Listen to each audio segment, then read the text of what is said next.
C'est un peu le Far West mais avec des moyens modernes. Un hélicoptère, des fusils d'assaut, voilà la dernière chasse à la mode dans le Texas. Elle est légale et offerte à n'importe quel touriste qui veut s'inscrire, comme Bill et Hunter aujourd'hui. Le pilote sera leur guide. Ensemble, ils vont parcourir cette campagne à une centaine de kilomètres à l'ouest de Dallas. Le terrain est immense. Comme pour une chasse traditionnelle, on commence par repérer non pas une ou deux bêtes isolées, mais une horde de sangliers. Depuis peu, le Texas doit faire face à une prolifération de ces animaux avec 3 millions de bêtes. Alors ici, on ne s'en cache pas, on affiche clairement son intention d'en éliminer le plus possible. Les pilotes se positionnent à très basse altitude, pas plus de 8 mètres de la cible. La partie de chasse dure 2 heures pour une trentaine de bêtes tuées. Les sangliers, ils ont tellement faim qu'ils sont capables de ravager la terre, de faire de gros dégâts. Ils mangent n'importe quoi, des racines, des vers, ils dévastent tout.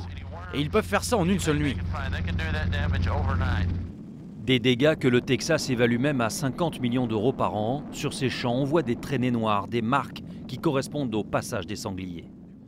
Du coup, pour les agriculteurs, les propriétaires de champs de coton comme ici, il était essentiel de faire quelque chose. Ce sont eux qui se sont fédérés et qui ont demandé à l'État du Texas une modification de la législation.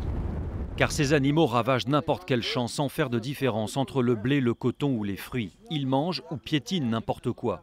En l'absence de prédateurs naturels, il y a aujourd'hui 6 millions de sangliers aux États-Unis, la moitié dans cette région.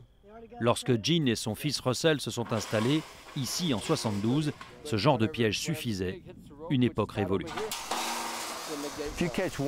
Quand on attrape un avec ça, en hélico, t'en tues 10. C'est bien plus efficace, rapide, c'est clair et net.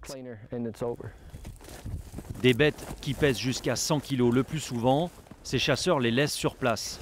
Les coyotes s'en chargeront. Quelquefois, ils en récupèrent les meilleurs morceaux pour leur consommation personnelle.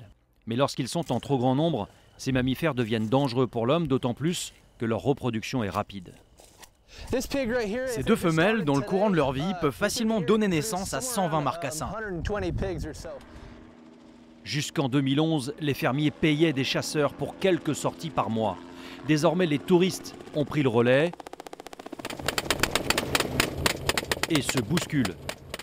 Une activité qui peut s'avérer choquante, mais désormais considérée comme récréative au Texas.